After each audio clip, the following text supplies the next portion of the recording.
नमस्ते दोस्तों, आपका अपने यूट्यूब चैनल एग्जाम रूम में आपका हार्दिक स्वागत है। देखिए दोस्तों, आज का वीडियो आप सभी स्टूडेंट के लिए मोस्ट इंपोर्टेंट होने वाला है, क्योंकि इस वीडियो में सीसीएसयू के बीएस सेकंड ईयर हिंदी के क्वेश्चन पेपर को देखिए यहाँ पर सोल्व करने वाले हैं। इसका पेपर है, नाम यहाँ पर था हिंदी आधुनिक हिंदी काव्य, और पेपर कोड है यहाँ पर देखिए इसका A213। इस पेपर को करने के लिए देखिए 3 घंटे का समय दिया जाता है, और कुल यहाँ पर देखिए 50 मार्क्स का सबसे पेपर आपका होता है। ये जो पेपर है देखिए अलग अलग 5 खंडों में डिवाइड हुआ रहता है।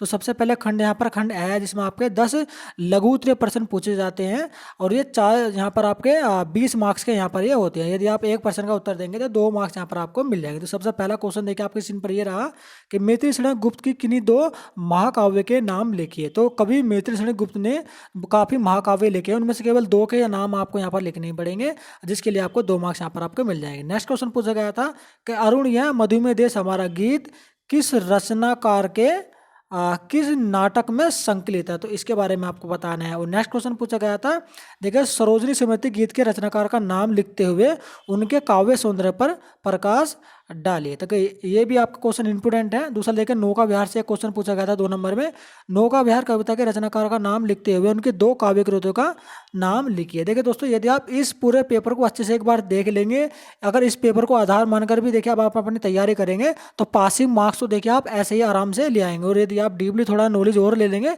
तो मैक्सिमम नंबर यहाँ देखिए गेन कर सकते हैं। नेक्स्ट क्वेश्चन पढ़ते हैं दोस्तों। नेक्स्ट क्वेश्चन देखिए महादेवी वर्मा से पूछा गया था।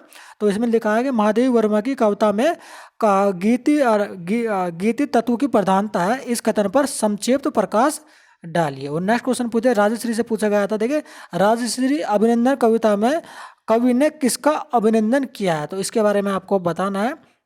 देखिए 10 के 10 क्वेश्चन देखिए काफ़ी इंपॉर्टेंट है। अगर इन 10 को भी आप तैयारी कर लेंगे तो मैं समझता हूँ 3 से 4 क्वेश्चन तो देखिए आपको ये इन्हीं से रिलेटेड और रिपीट क्वेश्चन यहाँ पर आपको मिलेंगे। नेक्स्ट पूछा गया था श्रीधर पाठक की 2 प्रमुख कृतियों के नाम लिखिए। तो श्रीधर पाठक जो है कवि, उनकी 2 प्रमुख कविताएं कौन सी हैं उनके बारे में आपको बताना। नेक्स्ट क्वेश्चन पूछा गया था, देखिए बाल कृष्ण वर्मा नवीन के प्रमुख काव्य ग्रंथों काव्य संग्रह के देखिए नाम यहाँ पर आपको लिखनी है। 9वां क्वेश्चन देखिए पूछा गया था इसके माखनलाल चतुर्वेदी से रिलेटेड, में लिखा है कि माखनलाल चतुर्वेदी को किन किन नामों से पुकारा जाता है, तो कौन कौन से उनके अन्य नाम थे उनके बारे में आपको बताना है। और देखिए इसमें 10वां क्वेश्चन पूछा गया था वीरों का कैसा हो वसंत में कविता की काव्यत्री का संक्षिप्त परिचय दीजिए। तो खंड देखिए ए जो है पूरी तरह से समाप्त हो जाएगा, जिसमें 10 क्वेश्चन मैंने आपको बता दिए, और 10 के 10 क्वेश्चन यहाँ पर आपको करने होते हैं, जिसके लिए आपको टोटल 20 मार्क्स यहाँ पर दिए जाते हैं। एक क्वेश्चन को करने पर 2 मार्क्स आपको आराम से मिल जाते हैं। खंड ब में देखिए आपको पूछा जाता है कि संदर्भ सहित व्याख्या कीजिए किसी एक काव्य की, जिसके लिए आपको 7.5 मार्क्स यहाँ पर मिलते हैं। तो ये देखिए सबसे पहला देखिए काव्य देखिए यहाँ पर स्टार्ट हो जाएगा, ये यहाँ से लेकर और देखिए ये यहाँ तक है। देखिए ये पहला काव्य हो गया, या तो आप देखिए ये वाला काव्य कर सकते हैं, या फिर देखिए इसमें लिखा हुआ कि अथवा लिखा है ना अथवा, तो अथवा में देखिए इन दोनों में से देखिए कोई सा एक ही यहाँ पर आपको करना पड़ता है। देखिए या तो आप ऊपर वाला काव्य कर सकते हैं या फिर आप ये वाला काव्य करते हैं। तो संदर्भ देखिए किस तरह से लिखना होता है ये मैं आपको बता देता हूँ। तो संदर्भ देखिए कुछ इस तरह से लिखा हुआ होता है कि प्रस्तुत पंक्तियां हमारे पाठ्य पुस्तक गद गरिमा के पदावली नामक पाठ से ली गई है, जिसके रचयिता महाकवि तुलसीदास जी है। तो जिस किसी भी देखिए पाठ से है, जैसे कविता के लिए किसी का कविता कवि का नाम लिखा हुआ, उसके बाद कवि का नाम आपको जो है चयन करना है गद्यांश के अकॉर्डिंग। बाकी जो मैंने आपको बताया ना वो एज इट इज आप ऐसे ही लिख देगा कि प्रस्तुत पंक्तियां हमारे पाठ्य पुस्तक गद गरिमा के पदावली नामक पाठ से ली गई है, जिसके कविता महाकवि तुलसीदास जी हैं। तो ये आपका संदर्भ तैयार हो जाता है। यदि देखिए आप संदर्भ और प्रसंग अगर आप अच्छे से लिख देते हैं तो मैं एग्जामिनर के सामने इंप्रेशन काफी अच्छा पड़ता है, वो आपको मैक्सिमम मार्क्स जो आपको दे देता है। खंड स की तरफ चलते हैं।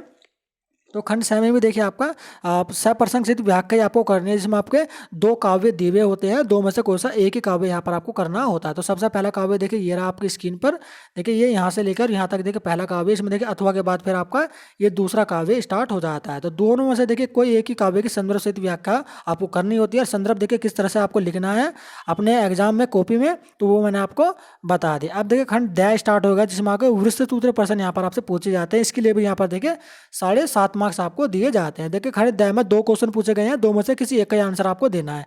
तो पहला क्वेश्चन देखिए 6 नंबर क्वेश्चन इसमें देख लेते हैं। इसमें लिखा है मैथिली शरण गुप्त की काव्यगत विशेषताओं पर प्रकाश डालिए। देखिए या तो आप ये वाला क्वेश्चन कर सकते हैं या फिर ये क्वेश्चन नंबर 7 आप कर सकते हैं। इसमें लिखा है कि जयशंकर प्रसाद छायावाद के प्रतिनिधि कवि हैं, इस कथन को उदाहरण सहित व्याख्या कर दिए। तो इन दोनों में से क्वेश्चन एक ही क्वेश्चन आपने करना है।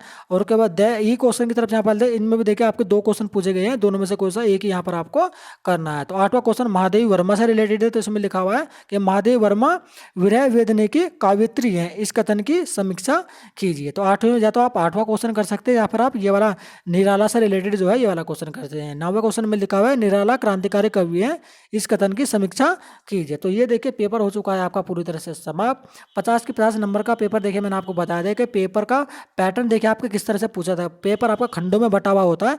और यदि मैं दोबारा से देखिए कहना चाहूँगा, यदि आप इसी पेपर को आधार मानकर आपने अपनी तैयारी करते हैं तो आप जो है पासिंग मार्क्स देखें यहाँ पर आपको आराम से मिल जाएगा, है ना दोस्तों। ये तो आपका हिंदी का। इससे पहले भी देखे मैंने अदर सब्जेक्ट के BA सेकेंडरी के तो प्रीवियस ईयर के क्वेश्चन पेपर का जो वीडियो है वो अपने यूट्यूब चैनल एग्जाम पर अपलोड किए हुए हैं। आप चैनल पर जाइए और उन भी BA सेकेंडरी के जितने भी पेपर हैं उन सभी को आप अच्छे से देख लीजिएगा। यदि आप इन पेपर को आधार मानकर भी देखिए अपनी तैयारी करेंगे तो आप जो है पास आराम से हो जाएंगे। तो दोस्तों इस वीडियो को लाइक से हमारे यूट्यूब चैनल एग्जाम को सब्सक्राइब जरूर कर देगा दोस्तों। तो चलिए चलते हैं, जल्दी मिलते हैं नेक्स्ट वीडियो में इसी तरीके की लेटेस्ट इन्फॉर्मेशन या फिर एग्जाम क्वेश्चन पेपर के साथ।